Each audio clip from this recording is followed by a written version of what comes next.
veces descuidamos que el ingrediente principal del reino de Dios es el amor. Y siempre terminamos participando en nuestras vidas muchas veces de la carne, lo que produce nuestro espíritu, lo que produce todos los deseos internos infructuosos de la vida.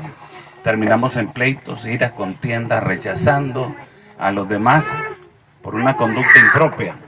Pero cuando venimos a Cristo, la sangre de Cristo limpia todo lo que somos y el Espíritu nos indica a través de la palabra cómo debemos de vivir y la manera que vamos a vivir.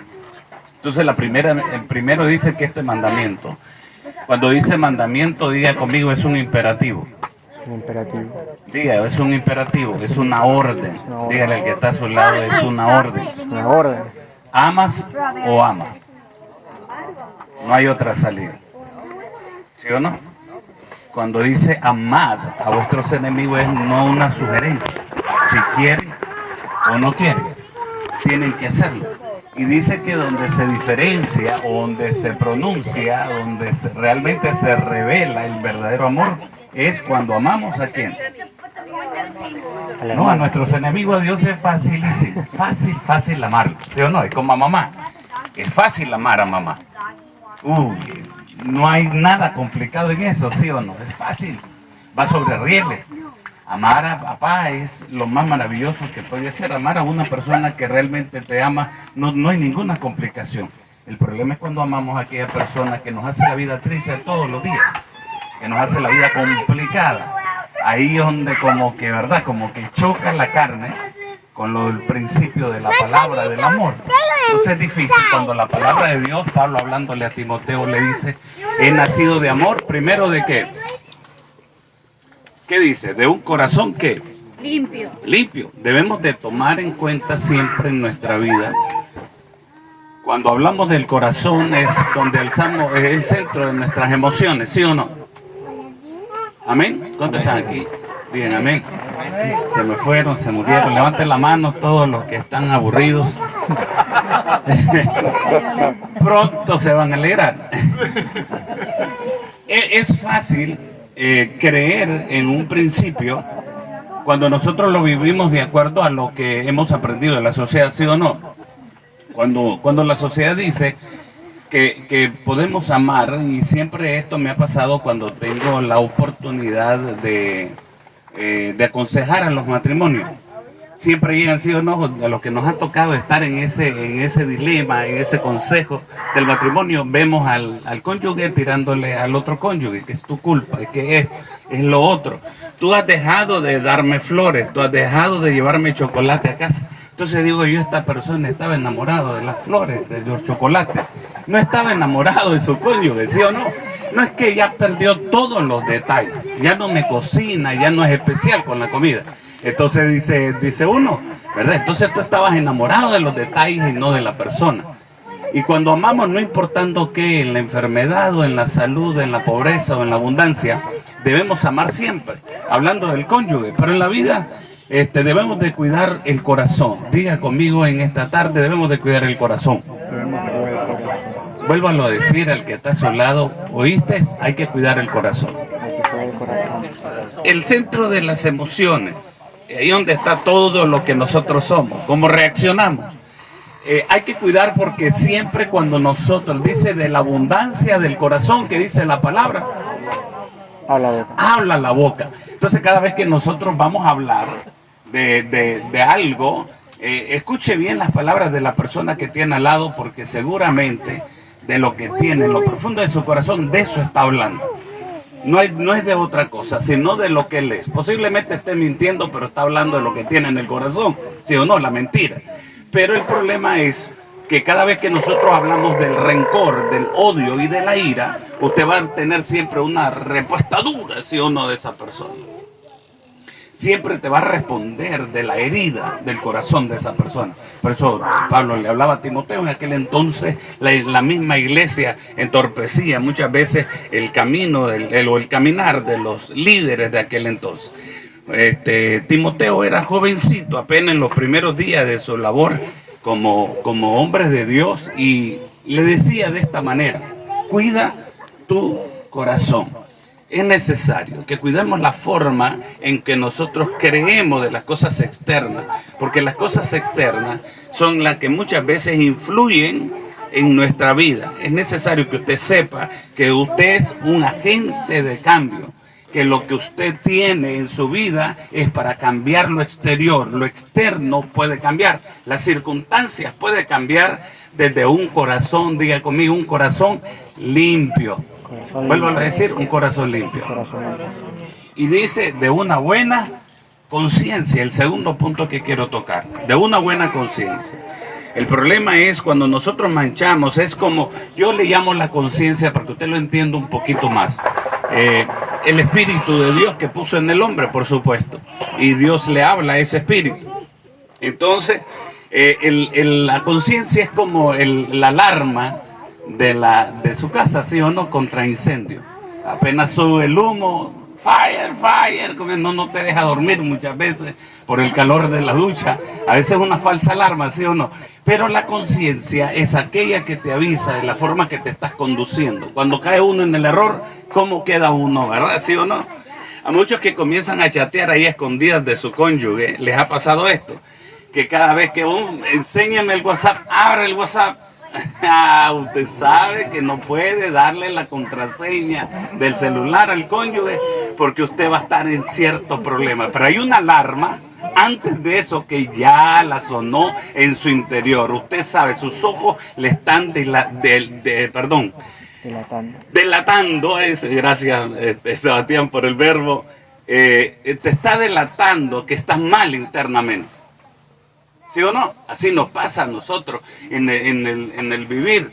Muchas veces nos invitan a algo, ¿verdad? En la iglesia te tocan los coritos hoy. Preferimos quedarnos en casa porque hay una alarma dentro de nosotros que nos indica que estamos mal.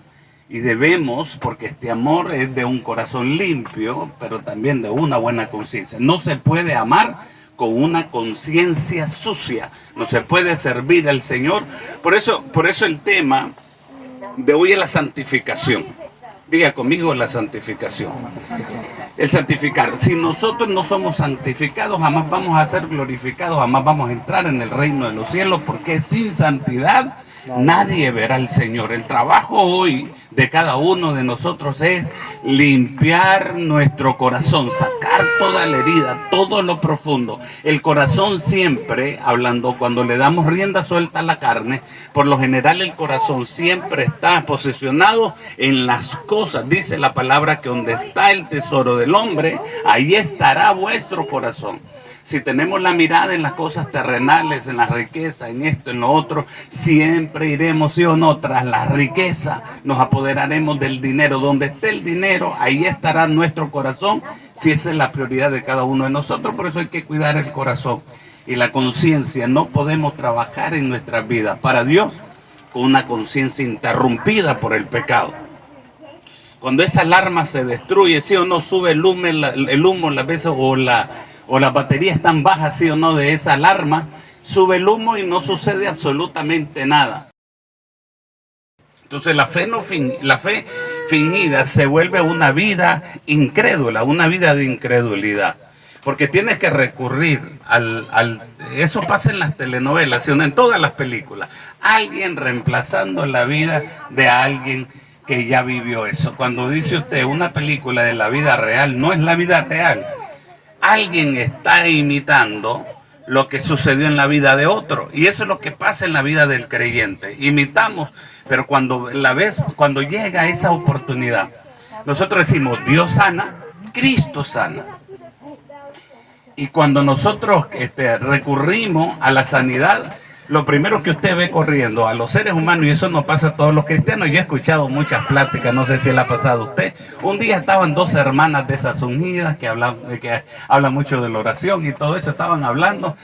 Pero digo yo, ¿qué pasó con ellas? Porque estaban, la una le estaba recetando la pastilla, la otra le dice, mire, le tengo un buen té y una buena pastilla, yo le tengo fe, esas dos cosas, y yo sé que de eso usted va a salir sana. Para mañana usted va a amanecer tranquila.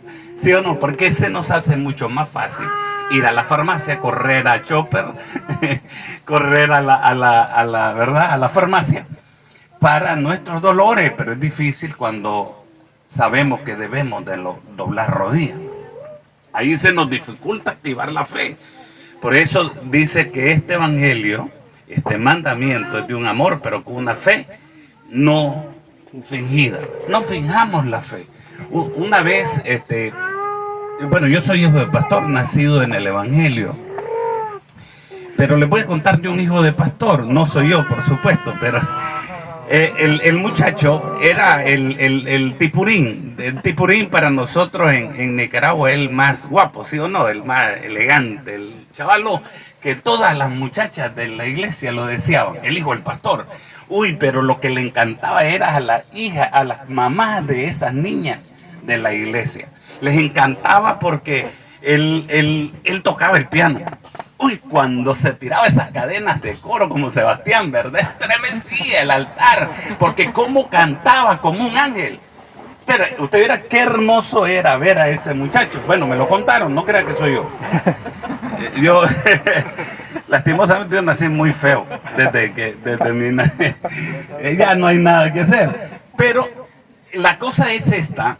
Cuando el hombre anuncia su compromiso y que se va a casar, decían las demás madres, qué suertuda es esa jovencita, se va a casar con el hijo del pastor. Qué hermoso, decía la gente, ¿verdad? Y wow, el problema es, cuando ya se casaron los primeros días, decía la muchacha, este es un caracolito. Es solo la conchita, pero por dentro ya no tiene vida. Usted sabe, el caracol tirado ahí en la orilla del mar. Es puro caracolito. Es pura imitación. ¿Y quién era este joven? Que si él predicaba bien, predicaba como su papá. Porque había, diga conmigo, una imitación de fe. Ese es un problema que nosotros tenemos como cristianos. Y la mayoría estamos en esto, luchando contra eso. Vamos, pero nuestra vida no concuerda con lo que nosotros decimos de diente al labio, de la boca para afuera. Pero adentro estamos como el caracolito. Amén. Dígale al que está a su lado, si esto le toca, deja de imitar la fe. Si este chaleco le queda, pues póngase. Amén. Y el segundo texto que quería compartir con ustedes, mucho más hermoso. Es bonito, claro, ninguno tiene. Dice que estos tres concuerdan entre sí. Cuando habla del Padre, el Hijo, el versículo 7 de Primera de Juan, capítulo 5, 7, léalo, dice que tres son los que dan testimonio en el cielo. Uno, el Padre, el Verbo que es Cristo Jesús, y tres es el Espíritu. Estos tres son una sola persona. Y dice el versículo 8, ¿qué dice? Y tres son los que dan testimonio aquí en la tierra. ¿Qué? El Espíritu, el agua, que es la palabra de Dios, y tres, la sangre. Si hay algo que usted tiene yo le he llamado a esta palabra encarnar. Si hay algo que usted tiene que encarnar entre hueso y hueso, metérselo en todo su ser, es estas tres cosas en su vida. Primero, usted tiene que pedir el Espíritu Santo de Dios en su vida. Constante, estar pidiendo constantemente la llenura del Espíritu Santo de Dios. Amén. ¿Cuántos están aquí? Digan amén. Dígale al que está a su lado, usted tiene que pedir la llenura del Espíritu Santo de Dios. Dice la palabra de Dios que el único que nos dirige a toda verdad, a toda justicia y a todo juicio es el Espíritu de Dios. Amén. No es nadie. Si no hubiera dicho Cristo, entrenado a 12, a 11, porque uno ya se había ahorcado, le dijo a 11 hombres que los he entrenado, ellos los van a llevar, los discípulos, que ahora serán los apóstoles, los enviados. Ellos los llevarán a toda verdad. No es que no dijo eso. Los pastores no dijo eso, ¿verdad? Con mucho respeto a los pastores que están hoy aquí, ¿verdad? O a los misioneros. No dijo los misioneros, no dijo el profeta, no dijo el apóstol, no dijo a los maestros. Dijo el Espíritu Santo de Dios, los va a dirigir. No van a quedar huérfanos, no van a quedar solos. Os dejaré con vosotros al Espíritu Santo de Dios. Amén. Si hay algo que tiene que encarnarse en tu vida, es esa llenura del Espíritu Santo de Dios. No tiene directriz en la vida si no está el Espíritu con nosotros. No hay vida cristiana en nosotros si el Espíritu de Dios no está en nosotros. La palabra no cobra vida si no está el Espíritu Santo de Dios con nosotros. Amén. No hay actividad espiritual, no hay vida en nosotros sin el Espíritu Santo de Dios. Simplemente somos como tumbas, decía Cristo, le decía a los fariseos, les dijo: ustedes son como tumbas blanqueadas. En nuestros países no usamos la pintura para pintar. En aquellos entonces no se utilizaba la pintura para pintar las tumbas, sino que ocupábamos la cal. Y quedaban bien blancas, como una mota de algodón. Y eso es lo que pasa en nuestra vida sin el Espíritu de Dios. No hay vida. Y Dios dice el agua.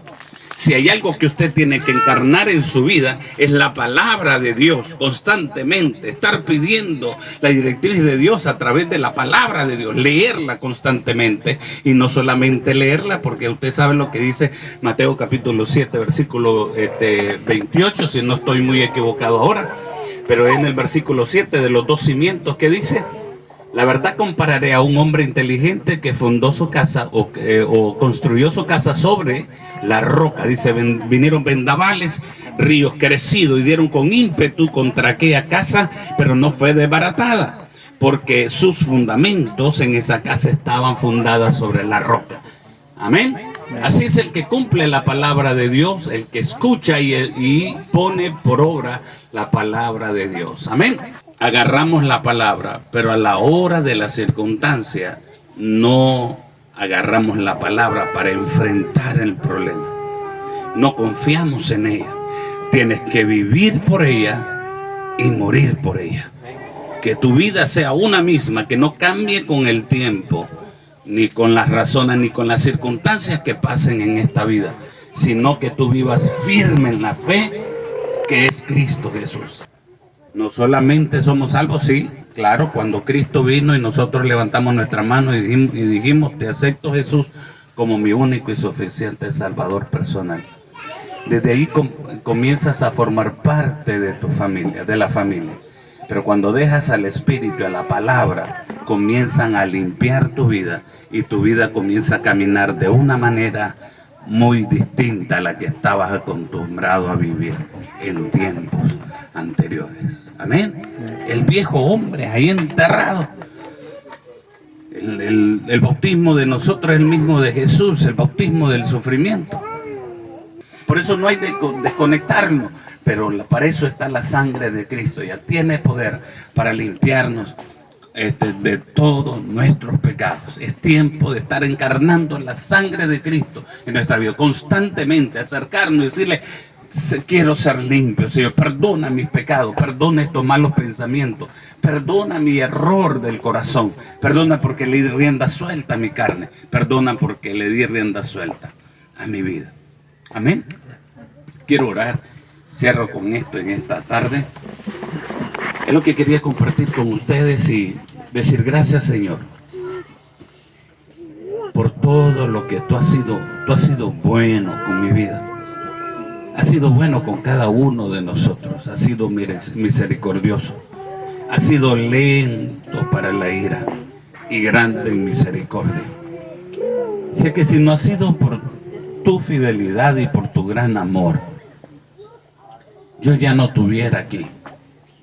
Guíame a aguas profundas de tu reino, Señor, que yo haga solamente tu voluntad y no la mía, Padre amado.